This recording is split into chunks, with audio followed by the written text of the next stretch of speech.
Well, pole sana tulikuwa tumetoka out of line kidogo, na kuna mambo nyeti ambayo sikuwa nimemaliza. Mambo ya kwanza, kama tunataka amani ya nchi hii, IEBC,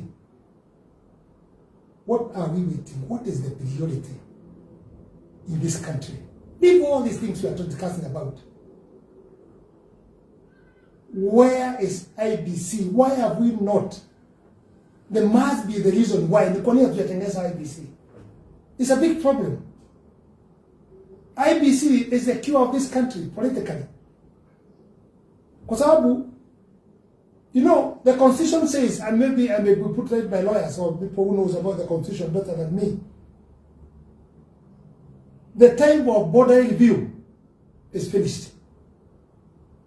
And the constitution says when we are remaining 2 years, we cannot enter in the border review. Border review, it can only be done by IEBC. And IEBC is the organization ile tesa gawa watu kulingana namba. But the constitution kama haijafikisha hii doesn't qualify. The constitution zile kubwa ili kila mtu apate haki yake. And this is not about the Milima, it's not about Rift Valley, it's not about Western, it's about Kenya. Hiyo kitu imesunguzwa na itakuja kuleta vita baadaye. Kwa sababu we shall start now going the court, disturbing the court. IEBC, they had no time to buy the equipment. IEBC, they did not do public participation properly. IEBC did not do this. IEBC did not do this. Then we shall disagree about the election of 2027. We shall disagree. The way I know Kenyans. Then they'll bring problem. Just imagine if IEBC was in place. This issue of public participation haingefanywa kwa ukora na bunge kutangaza makaratasi kupeleka kwa ground na kupewa wajumbe wale walitangaza mbeleni 291 watapiga no, watapiga yes.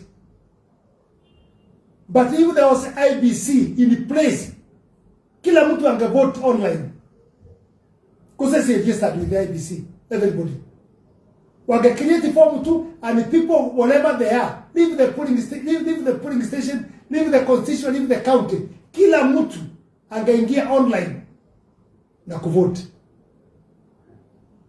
If you are denying people their right like that, then you can see jinsi wapale wanakujia kuwa na shida. Because we must let everybody vote kwa njia ya haki. And that's why maybe IEBC has not been done. Now, IEBC, if it's not there, that's shida. Can you see? There are some constituencies and some wards. Watu wamekufa. Wengine court imepeana orders ya kunullified. Uchaguzi ulifanywa hapo. Up to now, those people are not being served. Kwa sababu hana mtu akuwa served. But we say here we care about Kenyans. Are we caring of those constituencies? Ambaye mpaka leo haina MCA, haina mjumbe. Why are we not caring of those people in the ground? Because IEBC is the answer of this country politically. But I won't promise you, I know there will be a problem of IEBC. Kwa sababu mvurutano ile ilikuweko ya grupu ya ODM na Azimio, wakisema tulete watu wa makanisa walete watu ya political party walete watu. Hiyo vita bado iko haijakaliwa chini. Iwe ni kitu inaweza kusikanishwa. Up to now it is not allowed.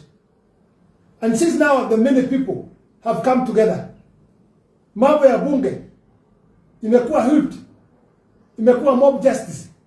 Even to IEBC watafanya mob justice. So they will put the people they want, and if they put the people they want, then there will be a problem. We urge our president, as we promised the people, as we were elected, in a very peaceful way, and don't forget we want to with the 200,000, 230 or something like that. Are we building or we are destroying? The awareness which is there now for public and youth and all these kind of people mambo ya media, mambo ya masimu na nini, it will give us a lot of problem. IEBC is a problem.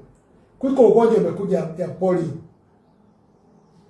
Polio ikitokea is a very dangerous thing. Very, very, very dangerous. Sijasikia ikitangazwa kwa njia mzuri. Sijasikia ikiwa mobilized kwa njia mzuri. Tukiwa na disabled people, a big number, the government atumia pesa nyingi sana because they are our children. Lazima we must cater for them. Sijaisikia ikitangazwa kwa njia mzuri. Area gani na mobilization kama inafanywa sasa ya mambo ya health. And I thank for the minister. I've seen her working very hard. Lakini minister wa health pia tokea openly mambo ya polio iwekwe kiwazi na itangazwe kwa njia mzuri na Kenyans wahudumiwe. It is very, very important. Inakuwa international. Tunapewa dawa international. Funding tunapewa na international. This is where Kenya should be focusing now. Lakini tunaacha mambo ya muhimu, tunaenda mambo ya vita ambaye haiwezi kutusaidia kwa njia nzuri. So both issues ukiangalia sana wananchi inawasumbua. Let's give people ile iko yao. As God said, Jesus alipoulizwa mambo ya kodi, alisema pea Mungu yake na Kaisari yake. Hiyo mgawanyikano hata wa kodi na nini, it is the Bible. And again, let's give the churches. They are with these people in the churches. Kama ni mambo ya polio, kama ni mambo ilikuwa ya civic education, wacha ifanywe na ifanywe kwa njia ya haki. As many people are saying, accusation from one side, not the other side, that they cannot help. Let's balance the Kenyans, all of us. Lakini inaonekana mpangilio, I don't want to tell you, tutaanza kujificha sana, lakini Kenyans, they are everywhere. Wanajua nani alikuwa hapa last week, nani alikuwa CEO, ni nani amekuwa sasa, ni nini, all these things. And I'm telling you, itakuja kuwa mzigo mzito kuweza kutatua. Please, Your Excellency, try to work hard on those things and don't listen people. Na uache watu ya fitina. Kwa sababu the big number surrounding you ni fitina tupu. Fitina tupu. If people can agree to come together as we started. Sudi tulikuwa pamoja, Waluku tulikuwa pamoja, Muru Kometi tulikuwa pamoja, na wengine wengi, we were all together. Why can't we even talk? Because now nobody talks with the other. Maybe them they talk. Wale wengine wote tuliwachwa nje. Sio kwa sababu ya ukabila ama ni kwa sababu ya nini? Nobody knows. Ukiona mtu kama mimi, I don't know. I talk what I think, not what I've heard, what I've been told. Nafuatilia tu kupapasa on talking what I think is right. So it's for the president to see how he can put